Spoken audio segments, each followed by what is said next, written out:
With earrings, I'm learning right now. Okay. Okay. Happy day 364 of this administration. I'm excited to welcome the President's Infrastructure Implementation Coordinator, Mitch Landrieu, to the briefing room. As you all know, Mitch served as the 61st mayor of New Orleans. Under his leadership, New Orleans is widely recognized as one of the nation's greatest comeback stories, recovering from Hurricane Katrina and the BP oil spill. Mitch served as president of the U.S. Conference of Mayors, was named Public Official of the Year in 2015, and was voted America's top turnaround mayor in a survey of mayors in 2016. Prior to serving as mayor, he served 2 terms as lieutenant governor of Louisiana and in the Louisiana House of Representatives for 16 years. As the president's infrastructure coordinator, Mitch oversees the largest long-term investment in America's infrastructure and competitiveness in nearly a century. I wanted to have him come speak with all of you following our announcement on Friday of more than $27 billion from the bipartisan infrastructure law to fix an estimated 15,000 bridges across the country, and ahead of the president's meeting later this week with the Infrastructure Implementation Task Force, which he co-chairs. With that, I will turn it over. He's agreed to take a few questions before he has to go build some more bridges. I worked on that all day. Go ahead.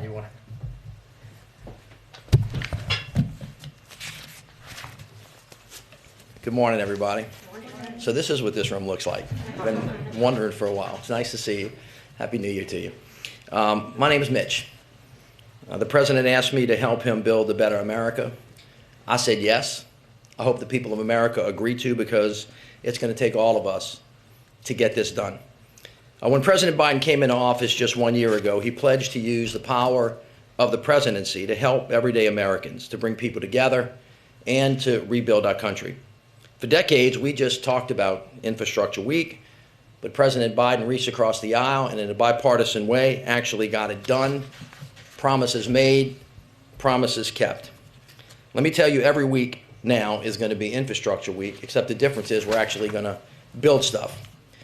With the bipartisan infrastructure law, President Biden is delivering the largest investment in infrastructure in a generation. That means in most of our lives. A little more than 60 days ago, our team hit the ground running to deliver results.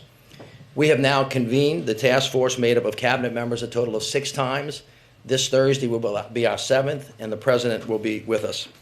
We're discussing hard questions, seeking to flesh out the tough stuff first. I'm a firm believer in running to the fire, not away from it. We're breaking down silos across agencies, on guidelines, on permitting, on hiring.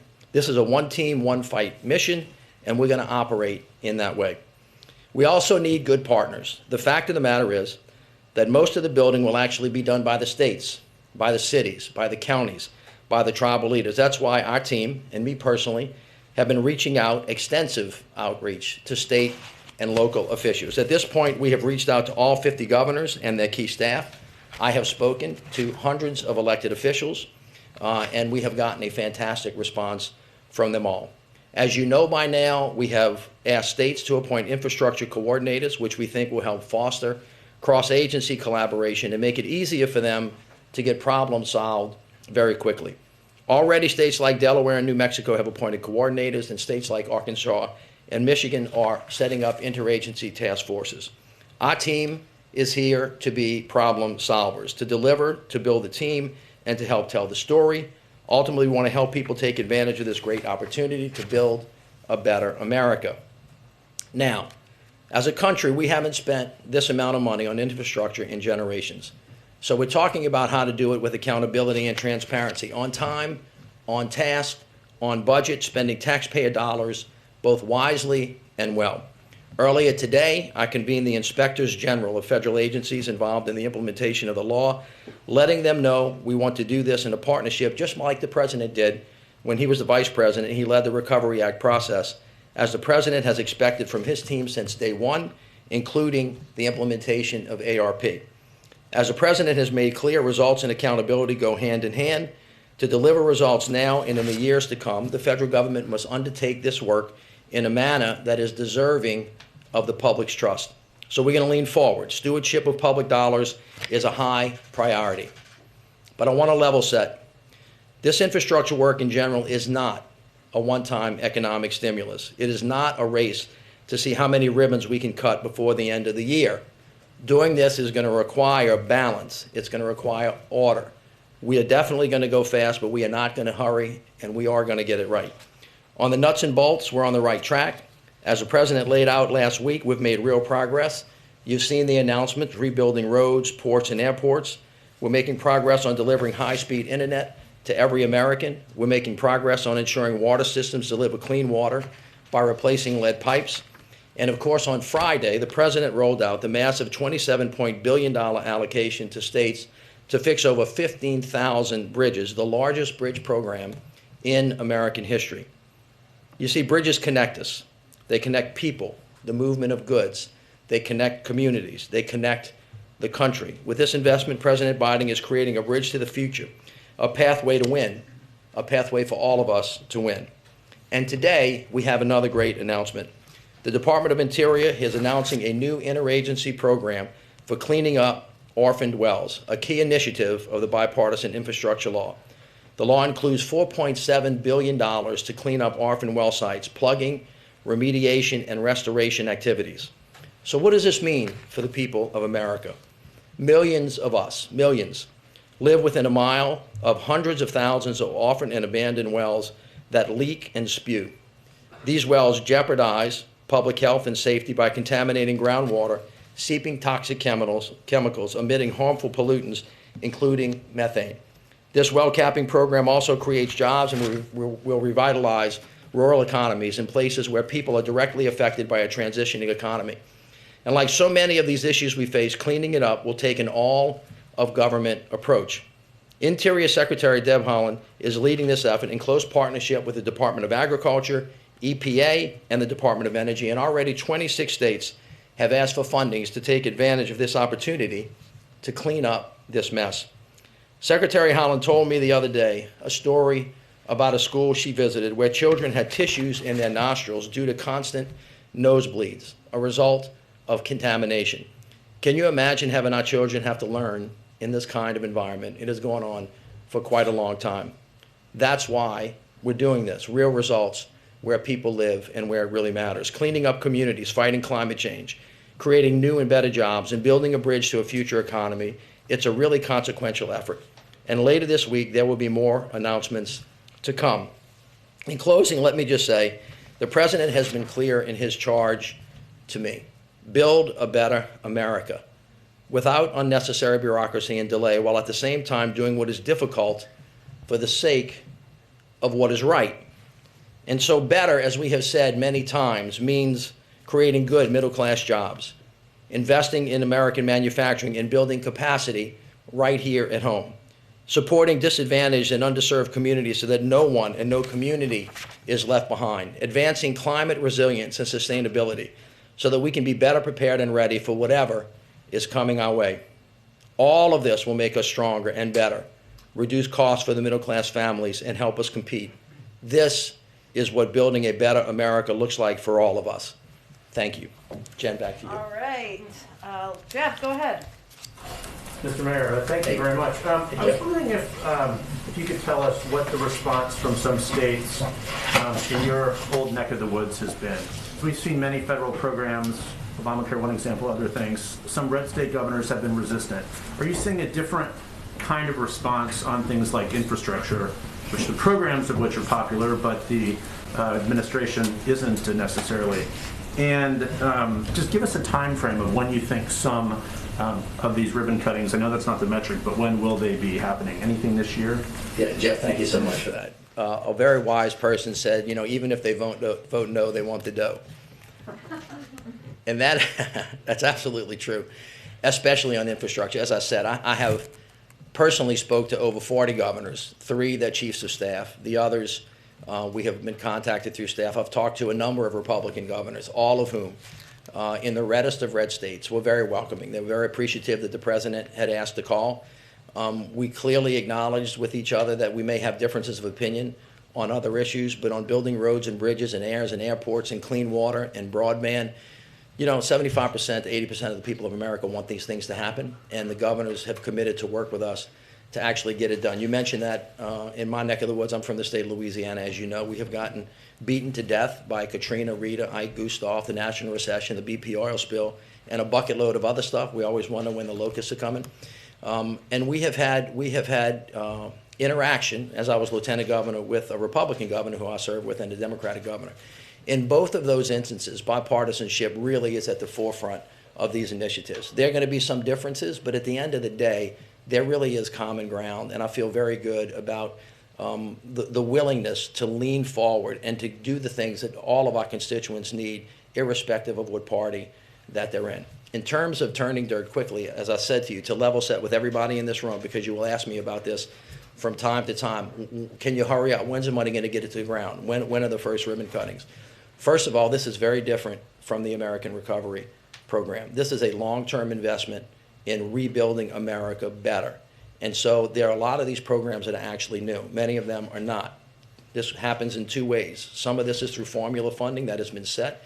Every governor has received an indication of what the states are going to receive for the next 5 years, and that's across whoever's sitting in the governor's chair, so they can start planning today and actually start breaking ground as soon as they're ready to do that.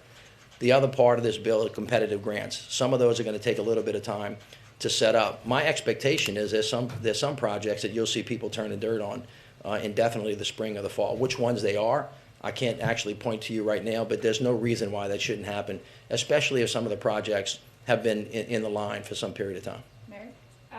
To that point, the president promised shovel-ready projects. The administration hasn't yet been able to identify which of those projects might be getting underway soon. When will we get a better sense of what projects are coming? I can't give you an exact date, but as I said to you, with the announcements that have happened in the first 60 days, and you have a list of what those announcements are, I don't need to repeat them, but you remember the investments that we made in ports and the investment that we just made in bridges and the ones that we sent out, the ones that Michael Regan sent out on clean water and clean air. The governors now have this money. On top of that, some of this money is fungible from the American Recovery Plan as well. So as soon as the governors and the legislatures decide where this money is going to go, and they do it with appropriate attention to equity, climate, using American products and other things of that nature, those projects shouldn't take long. However, it takes a long time to build a bridge. You know, you don't build a bridge in a day. Now, sometimes people in this town know that you can tear down things a lot quicker than you can build them, and they work hard to do that. In this instance, we're going to take time and do it right, but we're going to do it as quickly as we possibly can. Joey? Yeah, thanks, Mayor. I'm curious about the $66 billion for Amtrak. What is the process looking like in terms of spending those funds? Again, on the timeline, when do you think that those dollars will get out? And is it going to be, in terms of figuring out which projects, I know they have planning that Amtrak does, and a lot of it's focused on that Northeast corridor that travels up the Northeast coast. Is that going to be a process that Amtrak itself figures out what they're going to spend, or is there going to be input also from the administration, the White House? How does that kind of work? Well, first of all, we're going to all figure it out together. Yeah. You can count on that. Secondly, just to make you aware of the scope of this project, it's $1.2 trillion. There are 14 agencies plus some that have some level of involvement in many of these plans and programs. It takes 3 or 4 agencies to coordinate. And then there are some independent agencies, and Amtrak is one of those. As you noticed, they have $66 billion to do a really, really big job. And of course, you won't be surprised to know the president has a special interest in trains, and he will talk to you about it for a very, very long time, and he knows more about it than many engineers in an unbelievable way. We've started those conversations with Amtrak. You have rightly noted that the Northeastern Corridor is the one that needs immediate attention. The president, however, has also indicated that he's really interested in trying to make sure that we look at where the connections are that connect moving people that's cheaper, faster, and is also climate friendly. So we're in the process of kind of putting that together, and we'll have a plan in the not too distant future. Is that something that could be started this year, or more likely something? I think a lot. Again, I don't want to speak specifically for Amtrak. It's an independent agency. There are many things that can be started right now. And as I have said to you, in some of these models that we have in some formulas, that money has actually already been indicated and sent out of the door. So that's just going to be a matter of administrative work that we have to do.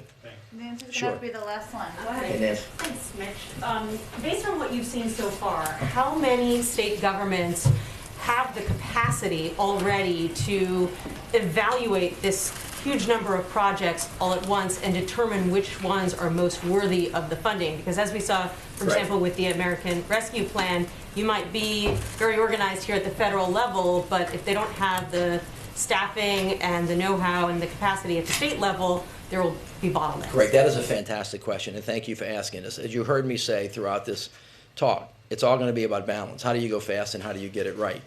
How do you really try to do the right thing, but at the same time not go too slow? How do you deal with actually getting money to the ground quickly and making sure that people have the capacity to use it? Let me say this again to all of us who are younger than 80 years old. You have not seen this in our lifetime.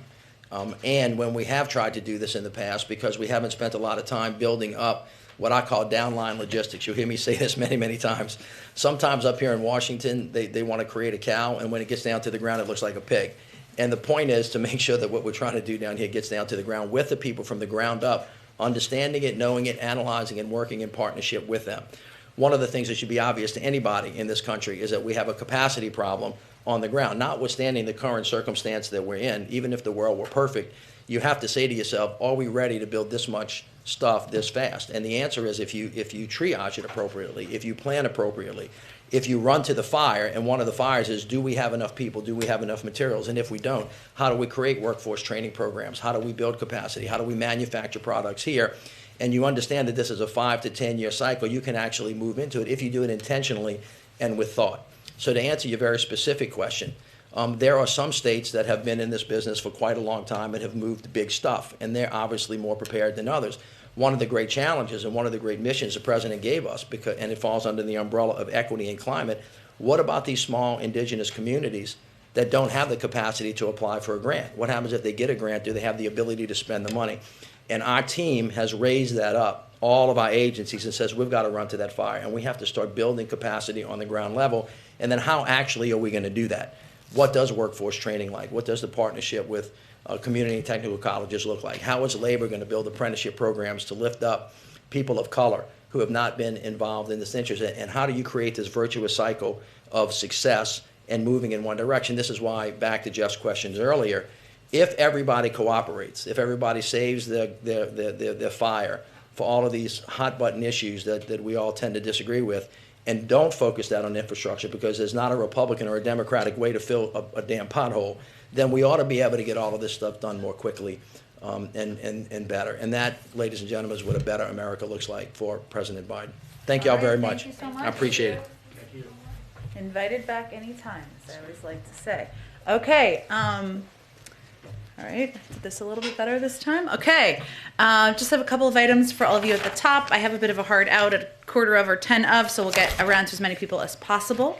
I know that many of you are tracking that we are about to reach our 1 year mark here in the administration, and we just wanted to note a couple of the points of progress that have been made that you'll hear the president talk more about and members of our administration also talk more about over the coming days. And you know how we love charts around here, so we have some charts that lay out a pretty stark contrast between where we started and where we are now.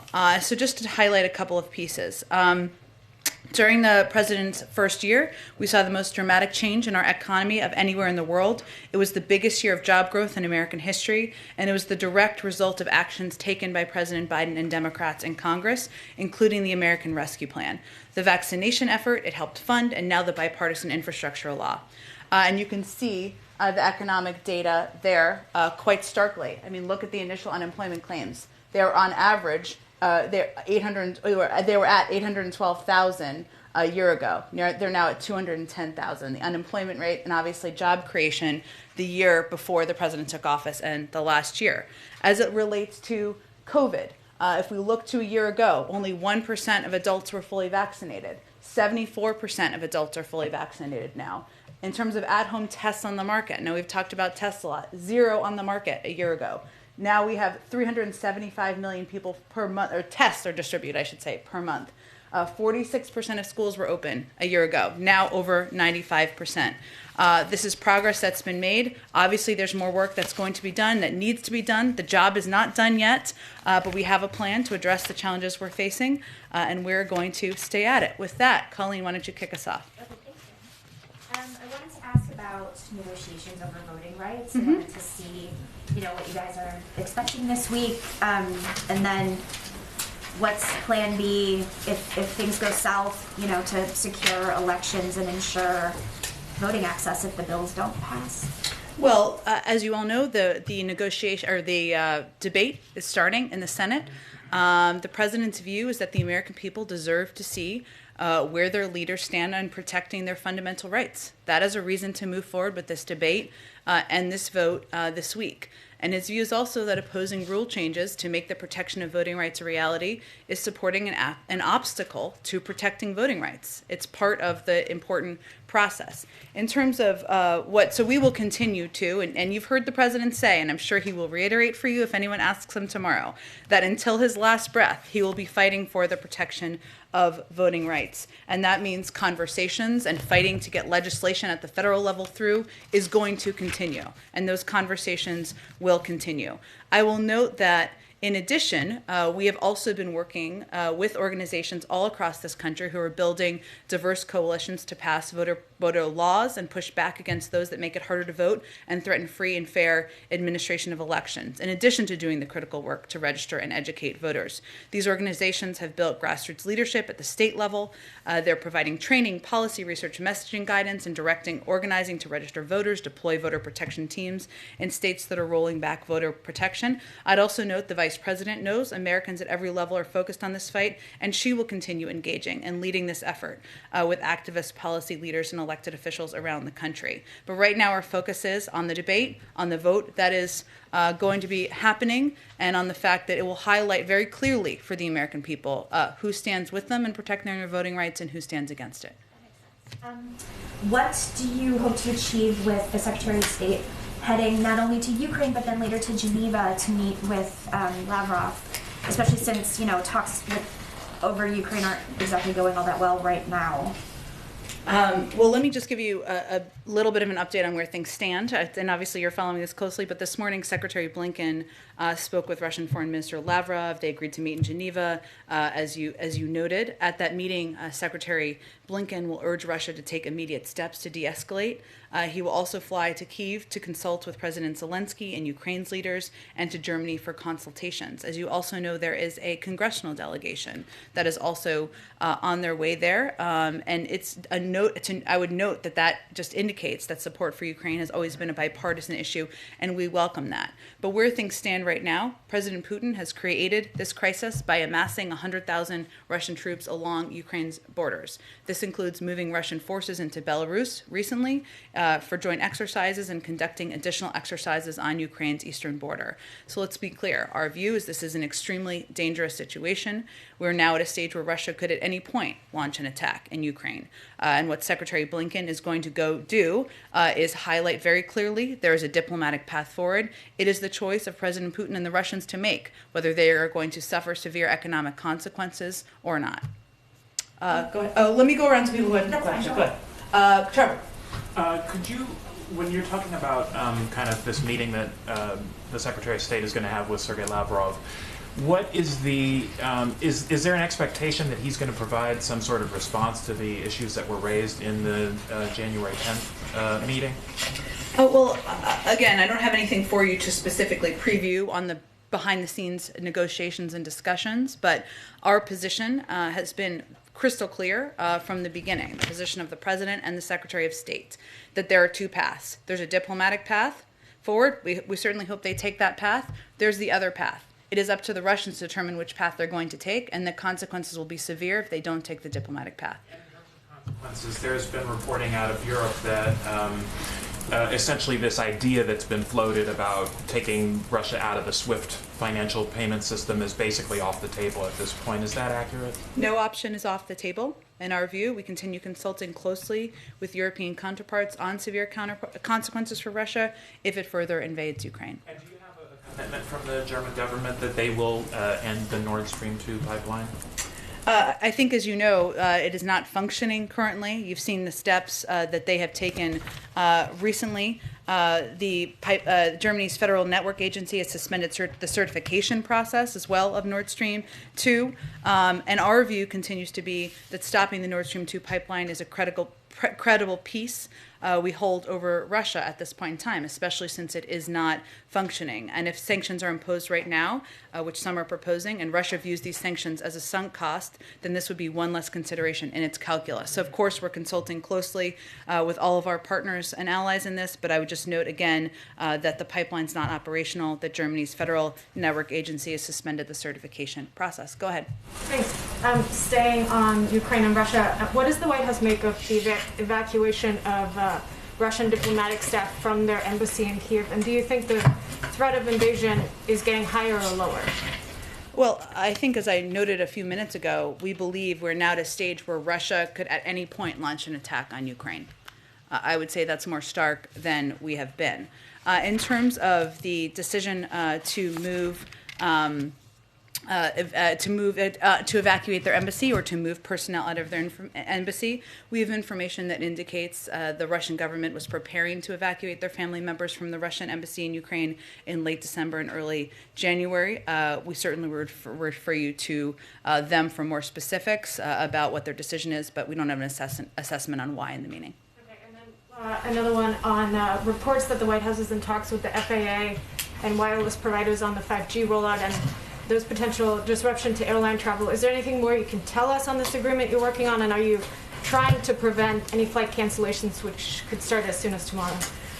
Well, we are. Those conversations are ongoing. I don't have an update at this moment, but they're ongoing right now, I would say. So we have the safest airspace in the world. We're committed to reaching a solution around 5G deployment that maintains the highest level of safety while maintaining disruptions, while minimizing disruptions to passenger travel, cargo operations, and our economic recovery. We certainly understand what's at stake for both industries. We are actively engaged, as you said, with the FAA, FCC, wireless carriers, airlines, and aviation equipment manufacturers to reach a solution. And we believe that with continued cooperation, we can chart a path forward. But certainly, minimizing flight disruptions, ensuring safety in travel is a top priority. And then one more, going Bloomberg on you. Microsoft buying Activision Blizzard will create the world's third biggest video game company. Does the White House have any competition concerns with this acquisition?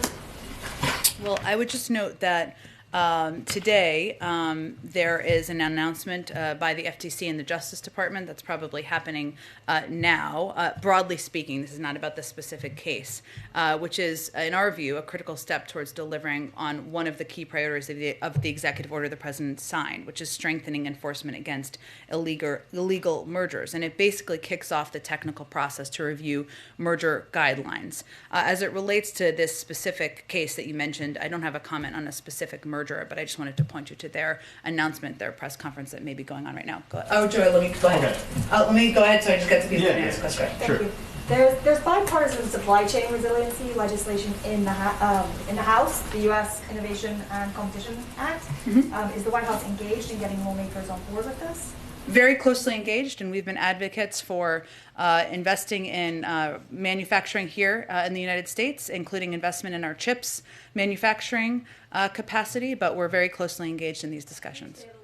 What kind of discussions you're having and where there's... Just that we've been engaged from the beginning. The president has long been an advocate for increasing investment in our manufacturing capacity at home, and we are looking forward to it moving forward.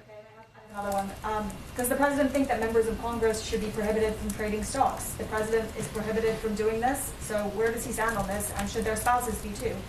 The president didn't trade individual stocks when he was a senator. That is how he approached things. He also believes that everyone should be held to the highest standard, but he'll let members of the leadership in Congress and members of Congress determine what the rules should be.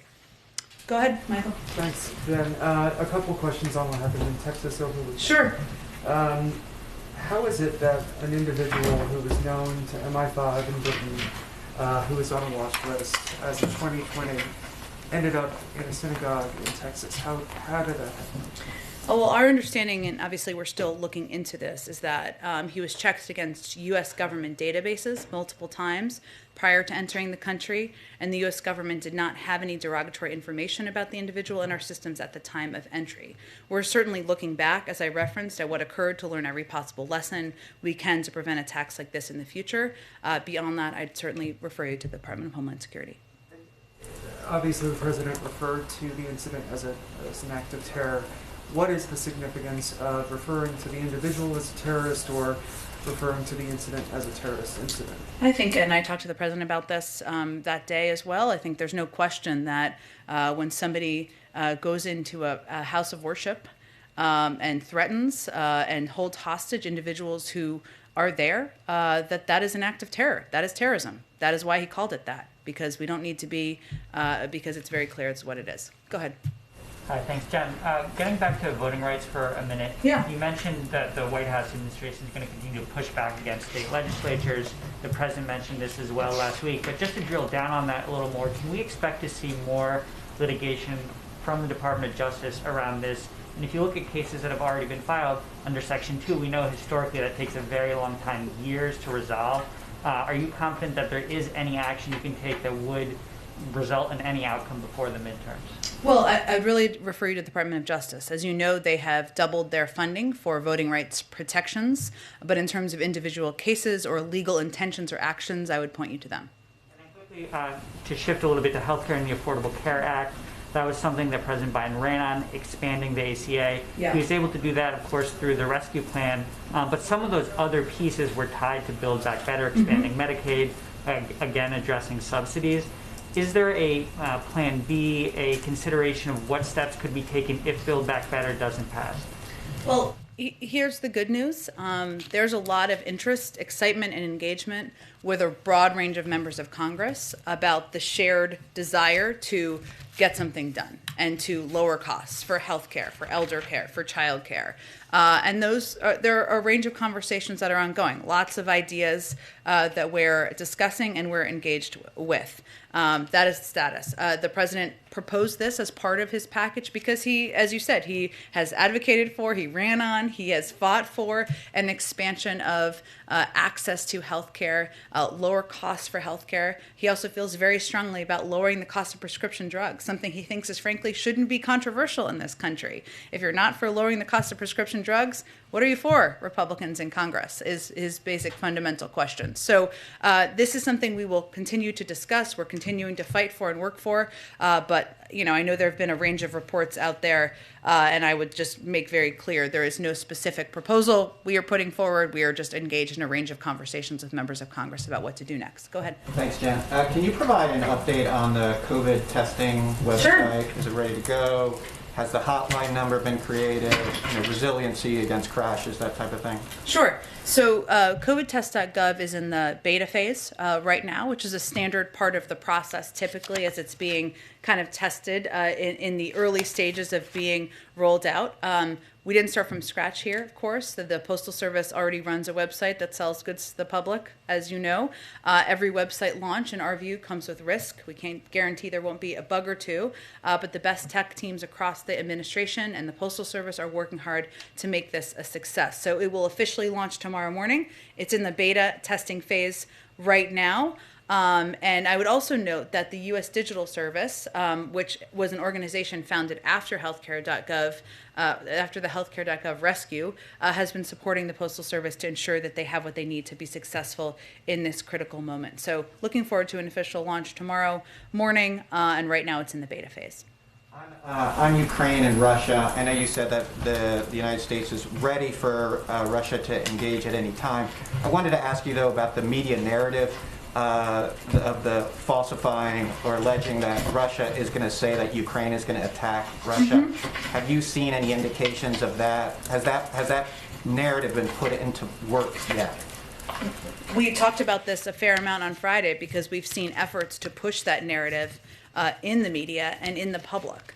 And I think one of the key roles we can play here is making very clear that there is a long history of propaganda from Russian leadership, that they use it as a tool to spread misinformation as a means of gaining ground, and we should be very clear about what's accurate and inaccurate, and that's an inaccurate narrative. Go ahead. Thank you, Jen. Thank you. Since there are so few reporters in here today, I'd like to ask briefly about 3 transparency issues. The first one, I'm kind of amazed hasn't been brought up more in this room. That is that Vanity Fair reported recently that on October 22nd, a group of health experts from Harvard, the Rockefeller Foundation, and other groups proposed on a Zoom meeting with administration officials a plan to mass distribute coronavirus tests to homes before Christmas to prevent a winter surge of COVID-19 cases, but that they were told 3 days after that Zoom meeting that that idea was dead. So I emailed you about this yesterday and again this morning so that you'd be able to track down a firm answer on two details here. The first detail is which administration officials attended that October 22nd meeting. For example, did Drs. Fauci and Walensky participate? And was President Biden personally briefed at the time on that recommendation before it was passed over?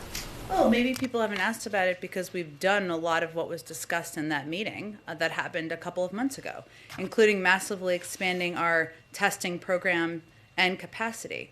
And the issue at the time, which was a very small part of the conversation, was that the market had not expanded enough to at that moment in time be able to launch the website we're launching tomorrow. And the president, used the Defense Production Act, invested $3 billion to expand it, quadrupled the size of our testing capacity, and now we've ordered 1 billion doses. So we see that as our COVID team, the members who participated, saw that as a very constructive meeting, a good meeting, a lot of which we've worked to implement. So the idea, though, to mass distribute tests to homes before Christmas and New Year's, that idea was not adopted. How can President Biden shut down the virus if he's not being briefed on these ideas? That's my question. So I'm wondering who were the advisors and was President Biden briefed on this idea at the time? Well, I think I just answered your question, which you may not have been listening. Maybe you were waiting to read your next question, which is fine.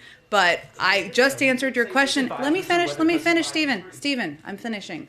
What I said to you just a minute ago is that we did not have the capacity at the moment. We had a very constructive meeting with this group. We agreed in the need to expand our testing capacity. That's why we quadrupled the size of our testing capacity and why the president had already used the Defense Production Act to invest $3 billion. But the market did not have the capacity at that moment to do what we're doing tomorrow. Yes, I hear what you're saying, but that's not the question I asked. The question I asked was do you have another question? I think I've answered your question. Was President Biden briefed at the time? Again, I've answered your question. If you have another one, I'm happy to answer it. Otherwise, I'm going to move on to the next person. I didn't get answers there, but I'll move on to another one. Great. The second question is that in light of President Biden's first year coming to a close, the data indicates that he spent a quarter of his days, at least partially, in Delaware. In light of that, will the White House be reconsidering the decision not to release visitor log information from his Delaware residences? Well, the president goes to Delaware because it's his home. It's also where his son and his former wife are buried. And it's a place that is obviously close to his heart. A lot of presidents go visit their home when they are president. We also have gone a step further than the prior administration and many administrations in releasing visitor logs of people who visit the White House, and we'll continue to do that. Go ahead in the back. I think we're done, and we're going to move on. Go ahead in the back.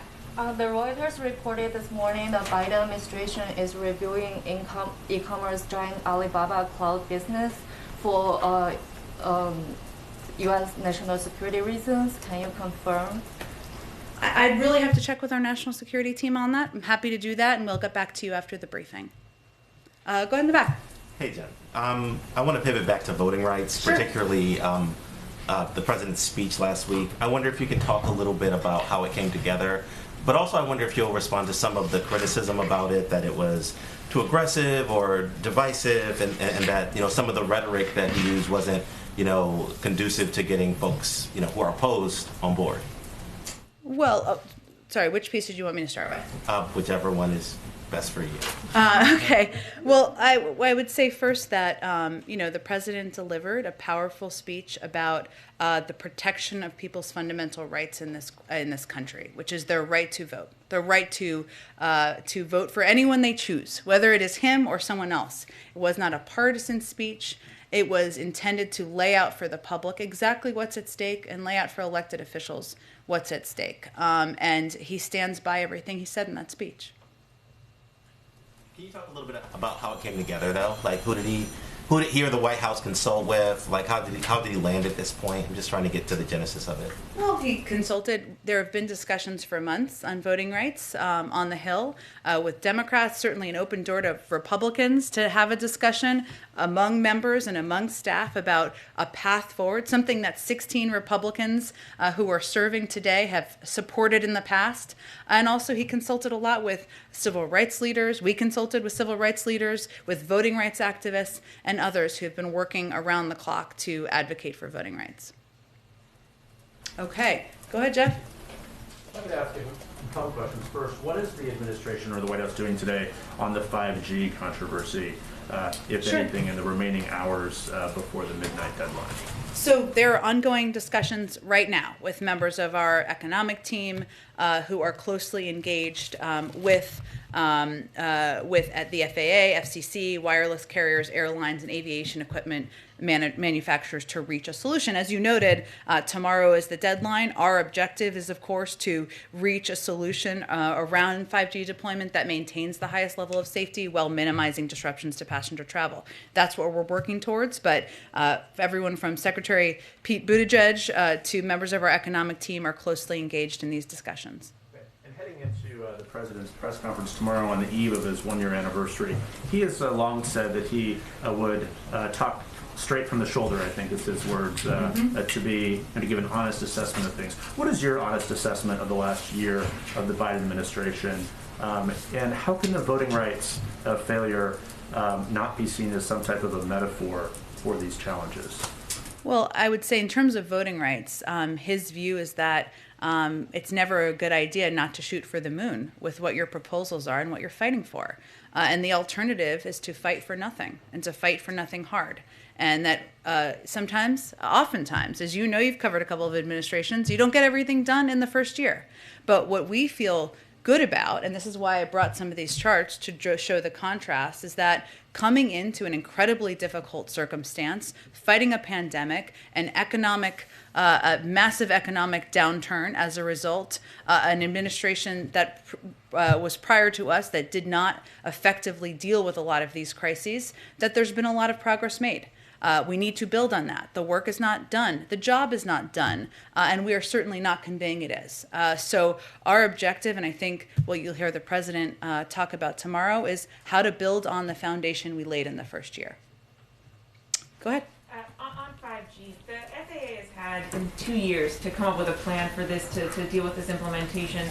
Should they have acted sooner to minimize disruption? Did the FAA drop the ball here?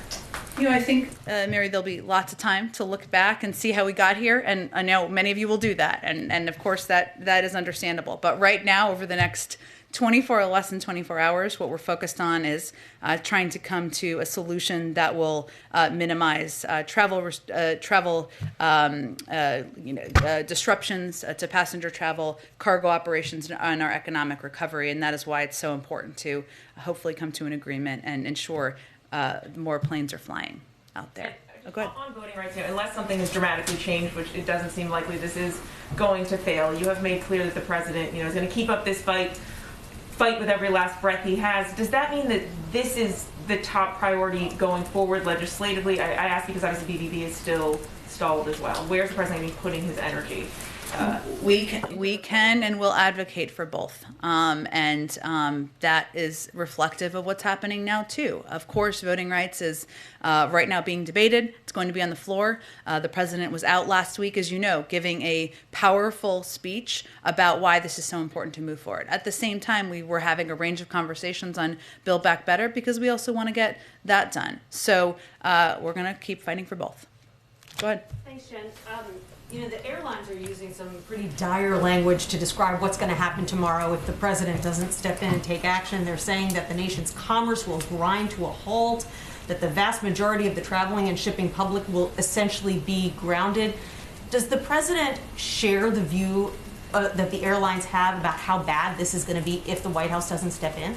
Well, I think what we're trying to do now is come to a solution to avoid exactly that. And it is true that if there are hundreds or thousands of flights that are grounded, that means not just disruptions to passenger travel, that also means cargo operations. That means that goods aren't moving around as quickly and effectively as they need to in order to not have supply chain disruptions. So this is something that we are very focused on, we've been closely engaged on, and we want to avoid that and prevent it. Can you explain why the FAA and the FCC seem to have different views here? The FAA seems to share some of the concerns that the airlines have about the possible implications of implementing 5G, whereas the FCC has said, based on the data it's seen, it's not a problem. Well, I think part of this is having a negotiation and trying to find a solution. I'm not going to speak for the FCC, which is, of course, independent. Our objective is to prevent this from becoming the economic disruption that you referenced in your question. Go ahead, Joey. Yeah, thanks, Jen. You mentioned the beta testing is already underway in regards to the COVID-19 testing website. One of my colleagues discovered that they're already you are already able to purchase them, or not purchase them, order them for free online. So, for people who are purchasing them today, are these orders being registered? Are they going to be able to get that's beta testing. Okay. So meaning we're going to launch it formally tomorrow morning, but this is how we did vaccines.gov as well. So it's kind of a part of the process. Do you have an official rollout tomorrow morning? What time in the morning can we expect? I don't have the exact time for you at this moment, but again, it's going to be out tomorrow morning, mid-morning tomorrow, and we're looking forward to getting free tests out to the public. And on the same topic, Maryland Governor Larry Hogan yesterday on Face the Nation said the federal government has, quote, fallen short in a couple ways recently in regards to its COVID-19 response. He pointed to these 500 million rapid tests, saying the federal government has purchased tests that his state had already contracted rather than purchasing new tests. He said, quote, we're sort of hijacking the tests that we already had plans for, and we're now getting some of those providers to tell us they no longer have the rapid tests. So what is the White House's response to that criticism that the federal government is purchasing the same allotment of tests and hamstringing some state efforts here? I'd have to check into that, on the accuracy of that with our COVID team, and I'm happy to do that. All right, thanks so much, everyone.